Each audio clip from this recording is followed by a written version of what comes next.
ఉపనిషత్తు మనకు చేస్తున్న మహోపకారం. ఈశావాస్యం అంటేనండి అర్థం ఈశ్వరుడి చేత వాస్యం. ఈశా అంటే ఈశ్వరుడి చేత, వాస్యం అంటే కప్పేసేయండి అదే అర్థం. ఆచ్ఛాదనీయం అని అర్థం రాశారు భగవత్పాదులు. ఆచ్ఛాదనీయం అంటే కప్పిపారీయం. ఏంటండి మీరు అనే మాటకు అర్థం? కప్పిపారీయమంటారా? దేనితో? దేన్ని? ఈ ప్రపంచాన్ని ఈశ్వర తత్వంతో కప్పేసి. మాకు బోధపడలేదు, చెబుతాం. ఈశ్వరుడనే భావనతో దీన్ని చూడండి అంటే ఇది ప్రపంచమనే దృష్టితో చూడకండయ్యా మహానుభావులారా. ఈ అండపిండ బ్రహ్మాండాలుగా పరుచుకుని ఉన్న ఈ సమస్తాన్ని మీరు ఏమని చూస్తున్నారు? ఇప్పుడు పెళ్ళాం బిడ్డలు ఇళ్ళు వాకిళ్ళని కదా చూస్తున్నారు. అలాంటి చూపు మీకు ప్రత్యక్ష ప్రమాణమే అందిస్తున్నది, మేం చెప్పక్కర్లేదు. అలాంటి జ్ఞానం మీకు అనుమాన ప్రమాణం చేతనే సిద్ధిస్తున్నది. మీకు త్వచక్షు శ్రోత్ర జిహ్వాఘ్రాణాలున్నంత వరకునా ఈ విజ్ఞానం అందుతూనే ఉన్నది. ఇంకా కొంచెం అతీతంగా వెళ్లిపోయి ఏదైనా గొప్ప విషయాలను భావన చేయడానికే మనస్సు అనేది ఉండనే ఉన్నది. ఈ ప్రత్యక్షము అనుమానము మీ దగ్గరే ఉండి మీకు ఇంత ఉపకారం చేస్తే మాదేం పోయింది? మేమెందుకు కంగారు పడడం అనవసరంగా? మేము మీకు ఎప్పుడు సహాయం చేయాలంటే మీరు అసహాయ పరిస్థితికి వచ్చినప్పుడు. ఏమిటి అసహాయ పరిస్థితి? దీన్ని చూడవలసినటువంటి చూపు మీ దగ్గర లేదు. మీకున్నంత వరకు ఎలాంటి చూపున్నది అంటే పంచేంద్రియాలకు గోచరిస్తున్న దాన్ని మాత్రమే చూచే చూపున్నది. అంతరింద్రియమైన మనస్సుతో ఊహించే ఊహకు అందేటువంటి చూపు ఏదైతే ఉందో అదే ఉంది. గాని అంతకు మించిన రహస్యం ఒకటి ఉన్నది. అది మీకెవ్వరికీ ఇంతవరకు అందుబట్టలేదు. ఆ రహస్యం విప్పి చెప్పటానికే మేమొచ్చాం. ఏమిటి ఆ రహస్యం అంటే ఇది పెళ్ళాం బిడ్డలిళ్ళు వాకిళ్ళు కాదు, ఇది అండపిండ బ్రహ్మాండాలు కాదు, ఇది స్థావర జంగమాత్మకమైన సృష్టి కాదసలు. మరి ఏమిటి? ఇది అంతా ఈశ్వర స్వరూపం. అది పరమ రహస్యం. అది మీకు ఇంతవరకు అంతుబట్టలేదు. అది చెబుతూ ఉన్నాం మేము. వినండి, మా మాట వినండి. అసలు మీరు ముందు అసలు ఉపనిషత్తు అంటే ఏమని చెబుతున్నారు మీరు? అర్థం ఉపనిషన్నామ రహస్య విజ్ఞానం అని కదా చెప్పారు.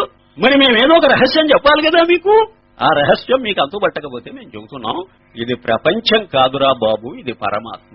ఉద్దేశ్య విధేయాత్మకం వాక్యం అని అంటారు. ఏదైనా ఒక వాక్యం అంటే ఒక స్టేట్మెంట్, ఒక విషయం మీకు బోధ చేయడం అనేది వాక్య రూపంగా బోధ చేస్తాం. బంగారము పచ్చగా ఉండును, బంగారము మెరుస్తూ ఉంటుంది అని అన్నాం. ఇదొక వాక్యం.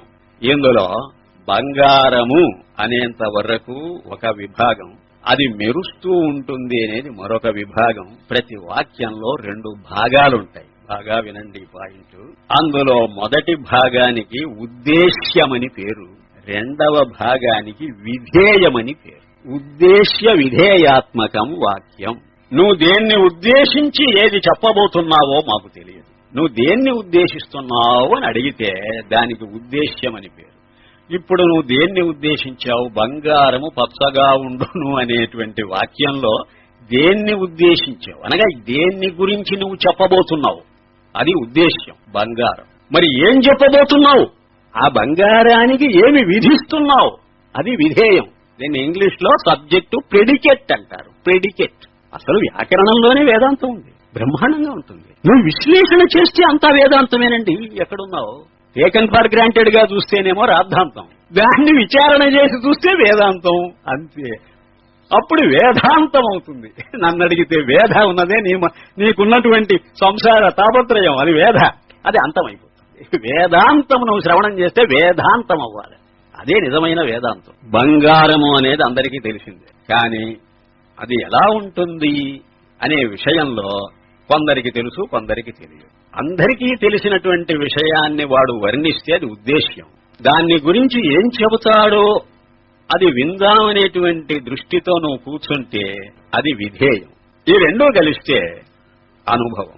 ప్రస్తుతం ఈ వాక్యం ఎలా నడుస్తున్నదో చూడండి. ఈశావాస్యం ఇదగం సర్వం అన్నాడు. ఇదగం సర్వం అనేది ఉద్దేశ్యం. దాన్ని అన్వయించండి. ఈ సమస్త ప్రపంచము అన్నాడండి. ఈ సమస్త ప్రపంచం అన్నప్పుడు దాన్ని ఉద్దేశిస్తున్నాడు. దాన్ని ఉద్దేశించి ఏం చెప్పబోతున్నాడు వాడు, అది విధేయం. ఏమిటి ఆ విధేయం? ఈశావాస్యం అన్నాడు. ఇప్పుడు ఈ సమస్త ప్రపంచం నువ్వు చూస్తున్నావే, ఇది ఏదో కాదు బాబు, ఇది ఈశ్వర స్వరూపం అన్నాడు. ఇప్పుడు నీకు ఏది అనుభవంలో ఉన్నది, ఏది లేదు. నీ అనుభవంలో ఉన్నది ప్రపంచం, నీ అనుభవంలో లేని విషయం ఇది ఈశ్వర స్వరూపం అనే మాట.